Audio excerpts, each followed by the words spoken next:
Bueno, estamos muy contentos de poder conversar a esta hora de la mañana y por ello le saludamos y agradecemos al analista político y académico de la Universidad Adolfo Ibáñez, Cristóbal Belolio.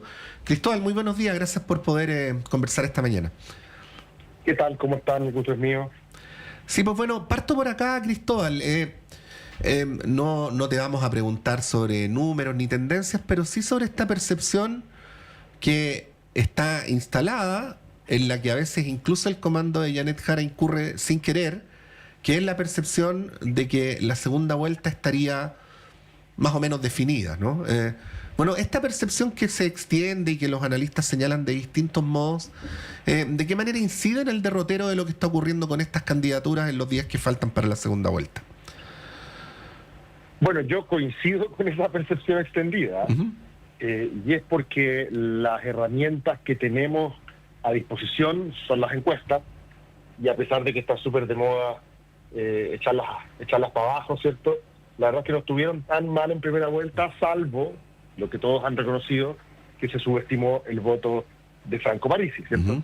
Pero en lo demás, la verdad es que puntitos menos, puntitos más, estuvieron yo creo que más o menos todos dentro de márgenes razonables, al menos las más tradicionales, digamos.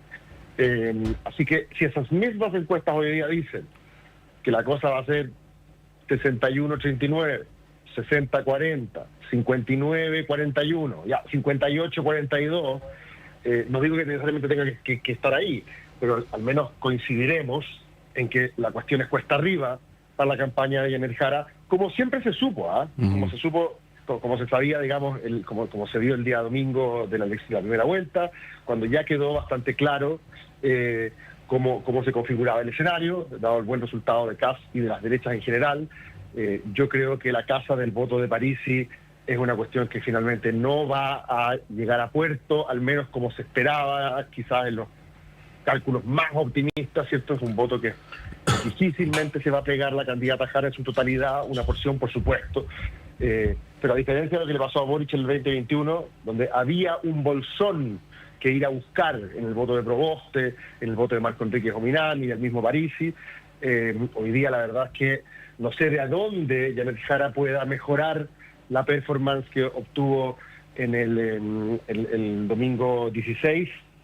Por supuesto, va a subir su porcentaje, es lógico, pero así como para competirle a José Antonio Kast la presidencial, es muy difícil. Nunca, creo que desde el año 46 a la fecha, algo así, la derecha junta había obtenido tanta votación, tanto porcentaje al menos. Así que yo diría que arrebatarle la presidencia a esta altura a José Antonio Kast sería un milagro. Sí, volvemos a lo presidencial al tiro, Cristóbal, pero ya que acabas de decir lo que dijiste, en lo más de fondo, en lo más de largo plazo, en lo más sociológico, ¿a qué atribuyes tú esa mayoría? Para no quedarnos en la conversación tipo Sí. números más, números menos, ¿no? Sí. Sí, a ver, ¿esta derechización de Chile te refieres? ¿Por cómo se la ha llamado? Sería una manera de titular la pregunta, sí. Claro. Sí. A ver, yo diría que hay tres tipos de factores. Uh-huh. No son hipótesis incompatibles, ni estoy diciendo que una valga más que las otras, y seguramente se me queda alguno de tintero, pero para hacerla corta, hay una tendencia global hacia la derecha. Hay una tendencia global que en el mundo se le ha llamado el backlash, es decir, la reacción. La percepción es que el progresismo ha corrido la frontera en los últimos años, y este es el momento en el cual la derecha pelea de vuelta, ¿cierto? Eso está pasando en prácticamente todo el mundo, ya sea por fenómenos de migración, ya sea por fenómenos de descontento con la democracia y mayor simpatía por el autoritarismo. Por distintas razones se ha generado esta derechización a nivel global, y Chile no es la excepción. A veces creemos que lo que pasa acá no pasa en ninguna otra parte, lo que pasa acá pasa en todas partes. Segundo, hay razones más bien locales. El estallido envejeció muy mal, la frustración que generaron los procesos constituyentes con toda esta épica de refundación y reconocimiento de grupos históricamente excluidos, envejeció muy mal también, y por el contrario hoy día la agenda es mucho más material, mucho más de, bueno, no me importa tanto los temas de fin de mundo, como se les llama, cambio climático, diversidad sexogenérica, feminismo, plurinacionalidad. Nadie ha hablado de eso en esta campaña. Los temas son insoportablemente mundanos. Economía y orden público, Ujú. metiendo seguridad dentro del orden público. ¿Y quiénes son los que mejor manejan la retórica de la economía y el orden público? A quienes en teoría les pertenece este tema, no digo que lo hagan mejor, pero quienes lo despliegan con mayor naturalidad, las derechas. Sí. Economía y orden público son más temas de derecha, por decirlo de alguna forma, que, no sé, derechos sociales y feminismo, que fue los temas que caracterizaron a la generación que hoy nos gobierna. Y si te agrego un tercer elemento, el que tiene no mantiene. En la región tenemos un ciclo oposicionista que hace que para el incumbente sea muy difícil sostenerse en el poder, salvo que sea Bukele, obviamente, y para el desafiante muy fácil, ¿cierto? Aportillar desde el primer día y después quedarse con el botín, aunque finalmente administre un descampado, pero justo coincide con el caso, con el hecho de que hoy día el incumbente es la izquierda y el desafiante es la derecha. Entonces, se acaban de ver tres factores que permiten explicar también por qué estamos donde estamos. Sí, si te estuviera escuchando el partido de la gente, Cristóbal, con lo último que acabas de decir, ¿podría tu argumento transformarse en un incentivo para que ese partido, de prevalecer como tal, no lo sabemos aún, se ponga más a la oposición de un eventual gobierno de José Antonio Kast que como los votos que le faltan al oficialismo, ¿no? ¿Cómo ves esto que está señalando? Sí. Es un súper buen punto. Incluso yo, si me apura, yo diría que hasta Kaiser Uh-huh. se le generan ciertos incentivos para no plegarse. Si bien él ya comprometió sus votos, que era lo lógico, no es tan obvio, no lo descarto, pero yo digo que no es tan obvio ver a Johannes Kaiser de ministro. Ajá. Una posibilidad es que también él prefiera no quemarse en el gobierno, ¿cierto? Y quedarse haciendo oposición por el flanco derecho, ¿cierto? Sí. Ser como el guardián de la doctrina que está permanentemente diciéndole a Kast en qué no están siendo lo suficientemente radicales de derecha, ¿cierto? O sea, Kast va a ser la derechita cobarde, siempre alguien es la derechita cobarde de alguien, ¿cierto? Sí, sí. Entonces en este caso sería la de Kaiser. Pero por el lado de Franco Parisi, como tú señalas, yo creo que también. Pamela Giles de alguna manera ya se lo ha dicho, ¿cierto? Kast se va a enfrentar a una bancada que yo voy a dirigir, le dice, y que le va a hacer la vida imposible en el Congreso. Así que, por supuesto. Ahora, si es que a Kast le va bien, y le va bien, estoy hablando en términos más efectistas que efectivos. No estoy diciendo que ser efectivo no importe. Lo que estoy diciendo es que Kast entiende muy bien que la política se juega en el ámbito de las percepciones. Uh-huh. Te pongo un ejemplo. La delincuencia ha disminuido en este gobierno, en muchos sentidos, pero la gente tiene la impresión de que ha aumentado y que estamos en una crisis, ¿cierto? Y que Chile prácticamente es el peor país del mundo en términos de seguridad, cuando es por lejos el mejor en Latinoamérica, pero, no, quizás con excepción de El Salvador. Y aún así, la percepción es que esto es una crisis, ¿cierto? Bueno, Kast yo creo que entiende muy bien ese lenguaje y va a tratar de generar muchas acciones efectistas en los primeros meses para que la gente le extienda la luna de miel lo más posible. Si Kast está alto en términos de popularidad, por lo mismo se reducen los incentivos a los parlamentarios a salirse de la foto, el discolaje. En cambio, si está bien posicionado Kast, ¿cierto? Si sacarse una foto con él te rinde como parlamentario, entonces, por supuesto, es más posible que obtenga apoyo parlamentario. Sí. Cuando estáis mal en los números, piensa en Piñera en pandemia, cuando se aprobaron los retiros, ni tus propios parlamentarios te votan a favor. Uh-huh. Estamos conversando con Cristóbal Belolio esta mañana. Cristóbal, iba a decir, voy a tratar de formular la pregunta de la mejor manera posible, pero está mal dicho porque a mí me pagan para eso. Entonces, voy a decir mejor, voy a hacer un esfuerzo adicional por formular la pregunta siguiente de la mejor manera posible, que es que José Antonio Kast resistió, y el tiempo le dio la razón en primera vuelta, la tentación de tener que hacer muchas definiciones, ¿no? Se mantuvo en estas dos ideas fuerza, y ahora, por el mismo escenario que tú describes, parece no tener ningún incentivo. Ahora, cuando uno mira la prensa internacional, para que no parezca que lo estoy diciendo yo, Cristóbal, a la hora de definir a José Antonio Kast, incluso medios internacionales que no son de izquierda lo definen como el candidato de la extrema derecha, ¿no? Y bien sabemos, tú y yo y quienes nos están escuchando y viendo, que a pesar de que uno pueda hacer una campaña como la está haciendo Kast, es imposible sostener la agenda durante 4 años solamente sobre la base de la seguridad y la economía, ¿no? Porque los problemas ocurren de distinta índole, quiera uno o no quiera, ¿no?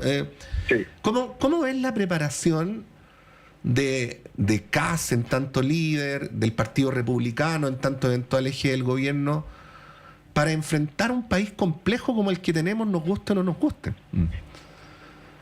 No, nada de fácil. Hoy día gobernar, cualquiera sea tu signo ideológico, es tremendamente complejo. La derecha tampoco obtuvo el resultado que estaba esperando a nivel parlamentario, por lo tanto tampoco puedes contar con que ahí te den la pasada, ¿cierto?, de forma automática. Y como bien dices tú, sostener un gobierno de emergencia, como le llama acá, centrado en dos cuestiones principales como economía y orden público, como que no existieran otras cosas que uno tiene que hacer también cuando es gobierno, por supuesto que hace que las cosas sean más complejas. Yo siempre ironizo con qué va a pasar cuando, no sé, pues el Ceremi de Cultura en el Maule retire los libros de Pedro Lemebel de las bibliotecas, porque le parece que los niños no debían leer eso, ¿cierto? Y ahí o sea, es del tipo de errores que pueden ocurrir perfectamente. Todo el tiempo, yo Sí. digo esa cuestión como por decir cualquier cosa que puede ocurrir en ese... Sí. Lo que pasa es, Kast ha sido muy inteligente, creo yo, al renunciar a la llamada batalla cultural, ¿cierto? Es algo que se ha comentado mucho en el último tiempo, y le regaló un poco esa franja a Johannes Kaiser durante la campaña, ¿cierto? El tipo que es negacionista climático, que no cree en la ONU, en la Agenda 2030, que no cree en las vacunas, esa cuestión como más exuberante de la derecha, te la regaló a Kaiser, ¿cierto? Él no habló de eso. A diferencia del 2021, que Kast hablaba, no sé, pues de cerrar el Ministerio de la Mujer, ¿cierto?, o de que no estaban seguros de que existiera la crisis climática. Hoy día no ha mencionado nada de eso. Él dice, yo no he cambiado de parecer, pero te prometo que no me voy a dedicar a eso cuando sea gobierno. Me parece que fue muy inteligente desde el punto de vista estratégico, porque él sabe que tiene una resistencia, especialmente en mujeres jóvenes, de creer que su gobierno puede ser algo así, como han llamado una especie de retroceso civilizatorio, ¿cierto? Él está diciendo, tranquilo, si bien yo sigo creyendo eso, no es que yo haya cambiado de opinión ni que vaya a mentir, ni sea un hipócrita diciendo que ahora soy progre, eso no lo está haciendo Kast. Kast dice, esos no van a ser los temas que vamos a abordar en mi gobierno. Ya sea por estrategia o ya sea porque aceptó este proceso de secularización cultural que ha experimentado la sociedad chilena en los últimos 20, 30 años, él dice que no se va a meter ahí. Ya. Ahora, ¿resulta posible? Porque es una buena pregunta. Porque un descreído te podría decir de vuelta, bueno, pero está la fábula del escorpión y la rana, ¿no? Esta dificultad de ir contra la propia naturaleza. Sí. De hecho, yo ingenuamente pensé en un minuto que Republicanos iba a administrar el anteproyecto de los expertos a la hora cuando les tocó a ellos proponerle a Chile una propuesta constituyente en el segundo proceso, ¿se acuerdan? Sí, estaba pensando en lo mismo cuando te hice la pregunta. Claro, porque esa noche yo me acuerdo que Kast, la noche que sacan 23 de los 50 consejeros, ¿se acuerdan? Él dice algo así como, tranquilo, vamos a administrar este éxito electoral con madurez, con altura, y yo lo que leí es, vamos a tomar el texto de los expertos, que ya tiene la firma de todos los sectores políticos. Es cierto que no calienta a nadie, pero tampoco humilla a nadie. La firma del mismo representante republicano, el profesor Fontaura. Claro. Carlos Fontaura, hasta Alexis Cortés del PC, y todos salieron de ahí como diciendo, bueno, sí, a ver, digamos, no me inmolo por este proyecto, pero es cierto que nadie perdió. Yo pensé que Kast iba a administrar ese proyecto con cierta parsimonia, y por el contrario, al rato vimos que le enchufaron un ADN de derecha, más autoritario en lo político, más neoliberal, si lo quieres llamar así, en lo económico, más conservador en lo valórico, más tradicionalista en lo cultural, y finalmente estropearon el segundo proceso. A mí me gustaría pensar de que Kast aprendió la lección. Así como Boric tuvo su 4S, me gustaría pensar que Kast tuvo su 17D. Que en este caso es el rechazo del segundo proceso, y por lo tanto entiende que su margen de acción no es ilimitado. Yo creo que también quizás tiene que mirar lo que le ha ocurrido a los otros 3 presidentes que hemos tenido en Chile, Bachelet 2, Piñera 2 y Boric 1, en el cual todos se han embriagado con resultados muy positivos en segunda vuelta y han creído que Chile comparte el diagnóstico que ellos tienen, ¿cierto? Y su propuesta programática, y se han tirado con todo, y en los 3 casos se han estrellado contra una muralla, ¿cierto? En el caso de Bachelet, el caso Cabal dinamitó su popularidad y ahí se acabó su gobierno, se dice. En el caso de Piñera, el estallido social, hizo que se acabara al año y medio, y en el caso de Boric, menos todavía, porque el 4 de septiembre, ¿cierto?, terminó. Entonces, la pregunta es, ¿habrá aprendido Kast de las experiencias anteriores? ¿Estará leyendo el escenario con cautela? Yo tendo a creer que se rodea de gente inteligente que así lo hace. Pero claro, a uno también le crece el diente, ¿cierto?, le crece el colmillo, sobre todo si es que obtienes una ventaja tan grande en segunda vuelta. Uno tiende a enamorarse de sus propios diagnósticos. Sí. Cristóbal, finalizo con esto. Algunos de los problemas que más preocupan a la ciudadanía, y a pesar de ciertos eslóganes que incluso dan rédito electoral, no tienen solución sencilla, ¿no? Así es. Cuando pienso en seguridad, pienso necesariamente en políticas multisectoriales, necesariamente de largo plazo, que necesariamente exceden a lo estrictamente policial. Y podría poner otros ejemplos que calzarían con estos grandes desafíos que tiene el país, ¿no? Sí. La idea del gobierno de emergencia, que yo sé que electoralmente funciona perfecto, tiene este subtexto de que vamos a llegar en 90 días y vamos a resolver las cosas. Y uno puede anticipar que, por ejemplo, el tema de la seguridad y el de la migración se van a resolver en 90 días. Y muy probablemente en 4 años tampoco, y no es que uno le desea al presidente siguiente que le vaya mal, digamos. No, por supuesto. ¿Cómo ves esto como un factor que eventualmente puede seguir alimentando cada vez más y cada vez más la frustración y esta idea que tienen muchas personas, cada vez más parece, de que la política no sirve para nada? A ver, por eso te decía yo que casi es súper claro que a veces esto se hace con medidas efectistas en la espera de que algún día sean efectivas, ¿cierto? La idea es enviar señales a la opinión pública. Entonces a mí no me extrañaría, esto lo que voy a decir ahora, no me lo toméis literal, pero para que se entienda el punto, no me extrañaría de que Kast, al momento que se ponga la banda presidencial, en vez de ir a tomar pisco sour con los dignatarios internacionales a Cerro Castillo, se traslade con un chaleco antibala a la frontera norte, con 2 tanques, como diciendo, aquí empezó esto ya, ¿cierto? Estoy compartiendo una imagen nomás. Sí, como sí. Para que No te preocupes, que la versión escrita va a quedar claro que es una paráfrasis y no una afirmación. Claro. Es básicamente porque yo creo que él tiene muy claro eso, ¿cierto? En el segundo día va a firmar un decreto, ¿cierto?, para terminar con la permisología, que en el fondo solamente va a decir, no sé, pues aceleremos los procesos por este lado, por este otro. Y eso va a dar una señal al mundo del empresariado de que invertir en Chile ahora va a ser menos engorroso que antes, etcétera. O sea, creo que él va a tratar de entregar señales para mostrar que ahora sí se ha producido un cambio radical, no en el sentido refundacional, sino que en términos de gestión las cosas se están haciendo ahora mucho más en serio en seguridad y economía. Y digo, son señales que están dirigidas a crear percepciones, porque en política son las percepciones las que mandan. Para bien o para mal. Entonces yo creo que esa es la manera como él va a tratar de mantener esto lo más posible. Y si es que es cierto, y si es que va bien con estas cuestiones, y es cierto que el momento de derecha no es una cuestión tan pasajera, yo creo que el éxito del gobierno de Kast finalmente se va a medir en que sean capaces de reelegirse. No el mismo, porque no se puede en términos constitucionales, pero alguien de esa misma línea, ¿cierto? Mis amigos del Frente Amplio están aterrados porque dicen que sí, claro, que si Kast lo hace bien, esto van a ser 8 años de gobierno de Bueno, derecha, Longueira decía 12, ¿no? Sí. Claro, algo que no se ha logrado desde tiempos del Lago, ¿cierto? Que es entregarle la banda a alguien de tu misma coalición. Pero bueno, vamos a ver. Yo, al igual que tú, quiero que a Chile le vaya bien. Por lo tanto, me parece que es positivo tener esa esperanza respecto a que al próximo gobierno le vaya bien, pero también está la posibilidad de que tú termines tocando en la oreja al adversario, lo invites a reinventarse, lo invites a salir a la calle. Hay una serie de cuestiones que pueden ocurrir ahí, ¿cierto? El gobierno de Kast, me imagino que tácticamente tendrá que ver cuándo conviene ir a tocarle la oreja a la izquierda, ¿cierto? Cuándo conviene llenar la calle, porque si llenáis la calle en los primeros meses, a mí me da la impresión de que la opinión pública va a estar con con el gobierno, no con la calle. Ujú.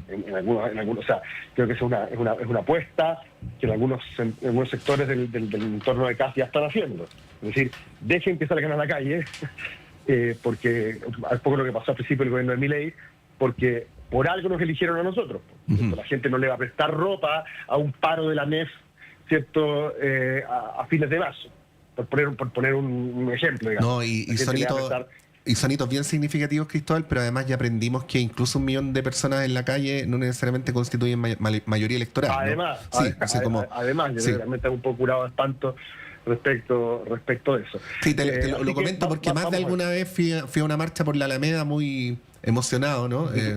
Y uno caminaba 3 cuadras por Santa Rosa hacia el sur y no pasaba nada, la vida seguía igual que siempre. Exacto, Sí, bueno, y sí. no olvidemos de que el cierre del apruebo fue multitudinario, el cierre del rechazo en 2022 fueron 4 gatos, y después tuviste la peor derrota electoral que la izquierda tenga memoria. Por lo tanto, estas cuestiones siempre... Pero bueno, yo creo que CAS va a ir calibrando eso, ¿cierto? Y aprovechando que hoy día el miedo de la gente, la ansiedad económica de la gente, hacen que